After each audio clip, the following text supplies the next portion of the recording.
ఈ love video editing అయితే చూడండి. చాలా అంటే చాలా బాగుంది. నెక్స్ట్ లెవెల్ అయితే ఉంటుంది. చాలా సింపుల్‌గా అయితే ఉంటుంది. First of all video video తీసుకొచ్చేయండి. ఆ వీడియో ఎలా చేసుకోవాలో కూడా చెప్తాను. పరవశమే పరవశమే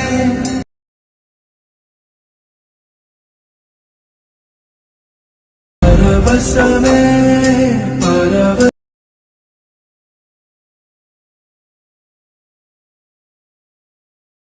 ఓకే. మీరు వీడియో అయితే చూసారు కదా! మీకు ఈ వీడియో ఒక ఫీల్ అయితే రాకపోవచ్చు. ఎందుకంటే నేను ఇన్‌స్టాగ్రామ్‌లో ఫుల్ వీడియో అయితే ఇచ్చాను. అక్కడెళ్లి చూసుకోండి.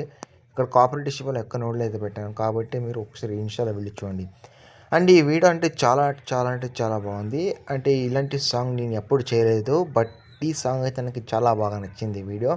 నేను ఇన్‌స్టాలో రీల్స్ చేసేటప్పుడు ఈ వీడియో చిక్కింది. బట్ నేను చాలా బాగా బెటర్‌గా చేశా. మీకు నచ్చకపోతే చెప్పండి. నేను నెక్స్ట్ టైం బెటర్‌గా చేస్తా. మీకు నెక్స్ట్ టైప్ వీడియోస్ కావాలన్నా, మీకు ఎలాంటి వీడియోస్ కావాలన్నా నన్నైతే అడగండి. కామెంట్ బాక్స్‌లో కామెంట్ చేయండి. లేకుంటే ఇన్‌స్టాలో రీల్స్ అయితే పంపండి. నేను మ్యాక్సిమం చేయడానికి ట్రై చేస్తా. అండ్ ఇక్కడ ప్రాజెక్ట్ ఓపెన్ చేసిన తర్వాత ఇక్కడ మీకు స్టార్టింగ్ వచ్చేసి ఫాంట్ అయితే ఉంటుంది. మీకు ఇక్కడ 2 ఫాంట్ అయితే ఇచ్చాను. ఓకేనా? 2 ఫాంట్ అయితే యూజ్ చేసుకోండి. మీకు ప్రాజెక్ట్ ఏమైనా ప్రాబ్లమ్ అయితే నేను ఇన్‌స్టాలో ఒక హైలైట్‌లా వీడియో అయితే పెట్టాను. అక్కడికెళ్ళి చూడండి. ప్రాజెక్ట్ సొల్యూషన్ అక్కడే ఉంటుంది.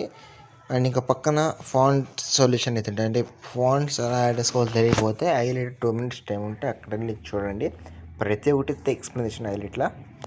అండ్ ఇక్కడ ప్రాజెక్ట్ ఓపెన్ చేసిన తర్వాత ఇక్కడ బాక్స్ నుంచి కెమెరా అయితే ఆన్ చేసుకోండి. అండ్ ఇక్కడ లవ్ సాంగ్ అయితే ఉందో దాన్ని ఇడిచి ఇంకా ముందు స్క్రోల్ చేస్తే ఇక్కడ మీకు కొన్ని పిఎన్జీ అండ్ ఫాంట్స్ అయితే ఉంటుంది కదా. చెప్పాను కదా ఆల్రెడీ. ఇక్కడ ఫోటో అండ్ ఇక్కడ ఫాంట్ ఉంటుంది. మీకు 2 ఫాంట్స్ అయితే ఇస్తా, యూజ్ చేసుకోండి. ఓకేనా? రెగ్యులర్‌గా ఇలాంటి ఫాంట్స్ అయితే పెట్టలేను. మీకు ఈ ఫాంట్స్ అయితే వస్తుంటే, బట్ మీకు ఏం ఫాంట్ లేకపోతే ఈ ఫాంట్ అయితే యూజ్ చేసుకోండి. అండ్ ఇక్కడ ఫాంట్స్ యాడ్ చేసిన ఇక్కడ కింద స్క్రోల్ చేస్తే మీకు ఇక్కడ పిఎన్జీ ఉంది కదా, ఆ పిఎన్జీ అనేది మీ ఫొటోస్ రీప్లేస్ అయితే పెట్టుకోవాలి. ఇక్కడ నేను వీడియోలోకి వచ్చే 3D అంటే కెమెరా అయితే యూజ్ చేసా. మీరు కెమెరా యూజ్ చేసుకోండి. అండ్ కలర్ ఫిల్కి మీడియంకి మీకే నచ్చిన ఫోటో ఏదైనా సరే సంథింగ్ ఏదైనా కావచ్చు. పైన ప్లస్ అనేది తీసుకొని ఇతను మీరు 1 బై 1 ఫొటోస్ వేస్తే మీ వీడియో అనేది ఆటోమేటిక్గా అయితే రెడీ అయిపోతుంది. మీ దగ్గర ఓన్లీ 4 ఫోటోలు ఉంటే చాలా ఈజీగా అయితే ఎడిటింగ్ చేయొచ్చు. ఈ వీడియో గురించి ఏమైనా డౌట్స్ ఉన్నా మాత్రం కంపల్సరీ అయితే కామెంట్ చేయండి. నేను మ్యాక్సిమం అయితే రిప్లై అయితే ఇస్తాను. ఇంకా ఇతర మీరు ఫొటోస్ రీప్లేస్ అయితే పెట్టుకుంటే మీ వీడియో ఆటోమేటిక్గా రెడీ అయిపోతుంది. అండ్ ఇంకేమైనా డౌట్స్ ఉంటే కామెంట్ చేయండి. నెక్స్ట్ ముందు కోసం థ్యాంక్స్ ఫర్ వాచింగ్.